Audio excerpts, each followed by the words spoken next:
Welcome back to Little English Studio, where we bring the beauty of history and culture to life through clear and simple English. Today, we travel to South Korea, beyond the neon lights of Seoul and the temples of Gyeongju, to find two peaceful villages where time seems to have stopped. Surrounded by mountains, rivers, and ancient traditions, these places have preserved not only architecture, but also the very spirit of Korean philosophy. They are Hahoe and Yangdong, two of the most beautiful traditional villages from the Joseon Dynasty, and both are UNESCO World Heritage Sites. Let's step back in time and walk among the homes of scholars, poets, and farmers, and discover the soul of old Korea. The story of Hahoe and Yangdong begins during the Joseon Dynasty, 1392–1897, a time when Korea was guided by the teachings of Confucius, emphasizing respect, harmony, and education. Villages were not built randomly. They were carefully planned according to Confucian ideals and natural principles. Every stream, mountain, and courtyard had a moral meaning. In this world, family was sacred, hierarchy was respected, and learning was life itself. Hahoe village was home to the powerful Ryu clan of Pungsan, while Yangdong was the seat of the Sun and Yi clans. These clans were not just noble families, they were centers of scholarship that produced some of Korea's greatest Confucian thinkers. Each house, pavilion, and gate reflected the social order and harmony valued by Joseon society. Together, Hahoe and Yangdong became models of what Confucian living truly meant, communities where intellect, family, and nature coexisted in perfect rhythm. Hahoe, whose name means the village embraced by water, lies on the gentle bend of the Nakdong River in Andong. From above, the village looks like a lotus flower surrounded by the river's curved arms. It is a breathtaking harmony of earth, water, and wood. The thatched roof houses of farmers rest beside the elegant tiled roof mansions of scholars, all arranged according to ancient geomantic principles known as Pungsujiri, Korea's version of Feng Shui. At the heart of Hahoe stands Yangjindang House, the residence of the Ryu clan's head family. Its wide courtyards, wooden columns, and serene ponds reflect both elegance and humility. Nearby lies Chunghyodang, a home that embodies the Confucian virtues of loyalty and filial piety. But Hahoe is more than architecture, it is alive with stories. The village was the birthplace of Ryu Seong-ryong, a great Confucian scholar and statesman who advised King Seonjo during the Japanese invasions of Korea in the late 16th century. His writings still inspire Koreans today. Perhaps Hahoe's most enchanting tradition is the Hahoe mask dance drama, Hahoe Byolsingut Talnori, a UNESCO intangible cultural heritage in its own right. This folk performance blends humor, satire, and spiritual ritual, where masked dancers mock human greed and hypocrisy, reminding everyone that laughter and wisdom belong together. While Hahoe rests by the river, Yangdong village lies between green valleys and gentle hills near Gyeongju, the ancient capital of Korea's Silla Kingdom. If Hahoe feels like poetry written in water, Yangdong is poetry written in the wind. Founded in the 14th century by the Sun and Yi clans, Yangdong is a living map of Confucian order.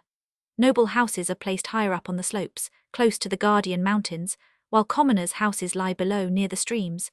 This vertical design reflected social class, but also spiritual balance, a village structured like a moral diagram. Walking through Yangdong feels like stepping into a Joseon painting. Paths curve softly through bamboo groves, past pavilions where scholars once read poems by candlelight. Among its most famous homes are Mucheomdang, built by Sun Sobian, and Simsujeong Pavilion, where scholars gathered to write poetry and discuss philosophy. Each beam and gate still whisper of old conversations about virtue, duty, and beauty. Even today, many of Yangdong's descendants live in the same houses as their ancestors, keeping alive the customs of traditional Korean life, ancestral rites, seasonal festivals, and respect for the elderly. In this way, Yangdong is not a museum, but a living village, where the past breathes softly through the rhythm of daily life. Both Hahoe and Yangdong were designed with one philosophy in mind, to live in harmony with nature. The Joseon people believed that architecture should never dominate the landscape. Instead, it should flow with the land's natural forms. Houses were built using local wood, stone, and clay, following the curves of hills and the direction of the wind. Roof tiles were shaped to let rainwater fall gently into courtyards, and open verandas allowed families to admire the changing seasons. Unlike the crowded cities of today, these villages were spacious, quiet, and deeply spiritual. Each home was a reflection of its owner's moral character, modest, balanced, and peaceful. Even the village layout mirrored Confucian values. The head family's house stood at the center, surrounded by relatives and followers, forming a literal family network in architecture. The result is not just beauty, but philosophy, stone and wood arranged to express moral order. What keeps Hahoe and Yangdong alive today are their living traditions. Every year, villagers perform ancestral ceremonies, celebrate harvest festivals, and welcome visitors with tea and folk games. The Hahoe Mask Dance Festival remains one of Korea's most famous cultural events, attracting thousands who come to see the colorful masks and hear the rhythm of traditional drums under the open sky. In Yangdong, local scholars still preserve Confucian rites such as jesa, ancestor memorial services, and seasonal rituals at family shrines. These are not tourist shows, they are expressions of genuine faith and continuity. In both villages, respect for elders, family lineage, and education continue to guide community life, linking the past to the present in the most natural way. In 2010, UNESCO recognized Hahoe and Yangdong as World Heritage Sites, calling them outstanding examples of clan-based villages that reflect the Confucian culture of the Joseon Dynasty. What makes them unique is not only their architecture, but the fact that they remain inhabited. People still live, work, pray, and laugh in the same houses where their ancestors did 500 years ago. This living continuity makes them rare in the modern world, where so many historic sites have become lifeless monuments. Hahoe and Yangdong remind us that heritage is not something behind glass, it is something lived and felt every day. The voices of children, the scent of pine wood, and the echoes of ancient songs make these villages timeless.